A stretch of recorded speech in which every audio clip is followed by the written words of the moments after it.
Ada salah satu artis yang terjerat narkoba sabu ya, dan ini bukan yang kali pertama. Sebelumnya sudah pernah terjerat kasus yang sama.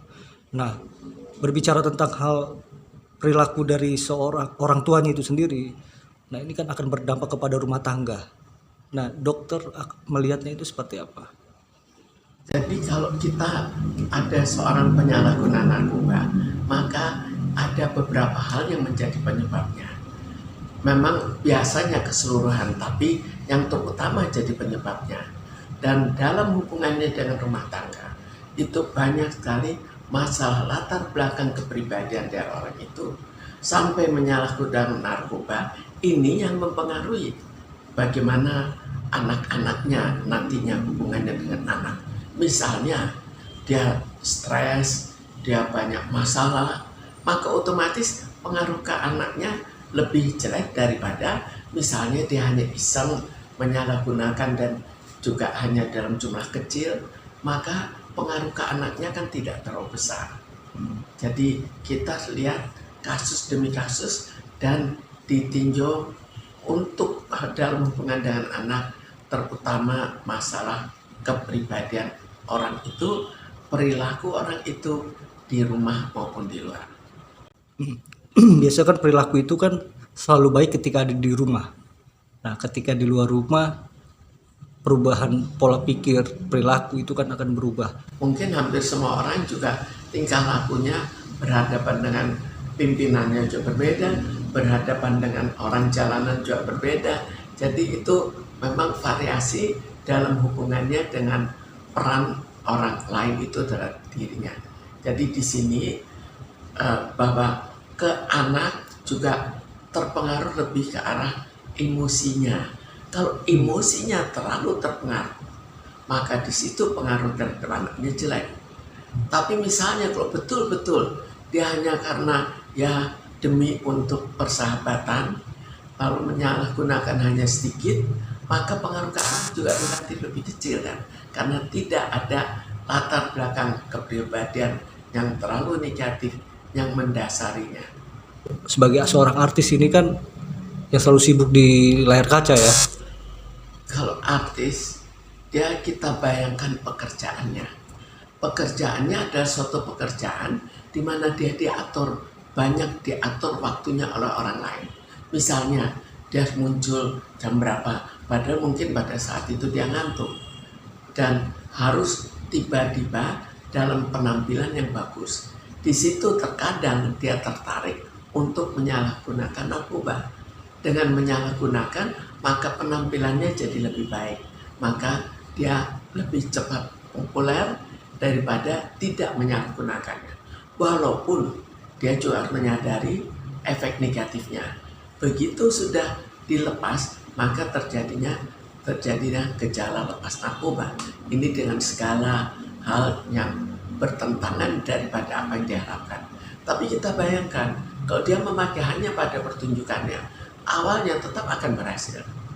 Kalau sudah lama, dia membutuhkan dosis yang lebih besar, baru terjadi masalah dalam hubungannya dengan penampilannya.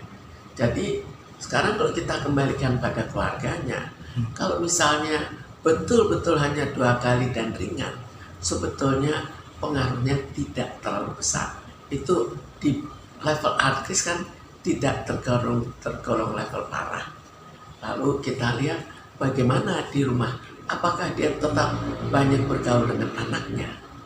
Kalau demikian maka tetap terjadi persahabatan di rumah. Persahabatan di rumah atau kesenangan di rumah itu memudahkan dirinya untuk kembali ke jalan yang benar. Tapi ini bisa jadi suatu pemicu mungkin keretakan rumah tangga. Keretakan rumah tangga kembali lagi pada sikapnya. Jadi kalau seorang betul-betul penyalahguna berat, maka biasanya memang berakibat pada keluarganya cukup besar. Karena dia membutuhkan narkoba cukup banyak, tiap kali dosisnya naik, jadi keuangannya juga masalah. Kemudian dia juga otomatis lebih senang di luar daripada di rumah, karena di luar dia lebih mudah mendapatkan narkobanya. Jadi kita lihat latar belakangnya, tapi secara umum Kalau memang cukup berat atau pemakai menengah saja, itu sudah cukup untuk membuat keretakan rumah tangga. Jadi dalam kasusnya Amar dan Iris Bella ini dok, seorang istri harus bersikap seperti apa? Ini kan yang kedua kali. Istri jelas harus mendukung kalau memang keinginannya untuk kembali lagi. Karena terkadang istri itu sudah tidak mau kembali. Tapi selama mau kembali, maka baiknya istrinya tetap mendukung sehingga suaminya mempunyai niat untuk sembuh yang lebih besar. Dan bahkan siapa tahu mungkin bisa seterusnya tidak lagi menyalahgunakan. Artinya sang istri harus ada di sampingnya terus dok ya? Bukan terus-menerus, tapi jiwanya tetap harus ada di sampingnya. Dan tetap komunikasi dengan baik. Jadi supaya suaminya juga bisa menerima bahwa memang tidak ada di tempat karena sesuatu demi untuk keluarga misalnya. Dan akan lain sekali daripada tidak ada di tempat karena bersenang-senang seorang diri. Nah ini kan jejak digital itu sendiri kan akan membekas nih dok. Nantinya ketika anak itu udah besar. Sekarang membekas itu kan tinggal membekas untuk waktu yang lama atau membekas sebentar saja. Kalau misalnya ini cepat selesai kan juga membekasnya hanya sebentar, maka pengaruhnya juga tidak terlalu besar. Dan kita kembali lagi melihat anaknya pada saat itu usia berapa. Kalau masih kecil maka belum terlalu banyak tahu.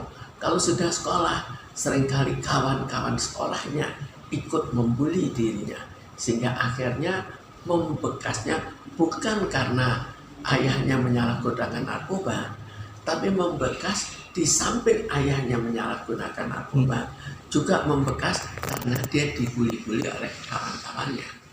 Iya. Baiknya seperti apa sih dok? Mungkin ada terapi mental sendiri, orang tua harus bagaimana memberikan. Baiknya kita tetap mendukung dan kita cari apa sih yang jadi penyebabnya. Kalau penyebabnya misalnya ada kepribadiannya, maka apakah keluarga bisa mendukung agar kepribadiannya membaik, atau misalnya masalah keuangan, apakah keluarganya bisa mendukung supaya kebutuhan keuangan keluarga tidak terlalu tinggi, atau ada apa di balik semua itu. Kalau misalnya sebetulnya kepribadiannya cukup baik, yaitu cukup keluarga saja.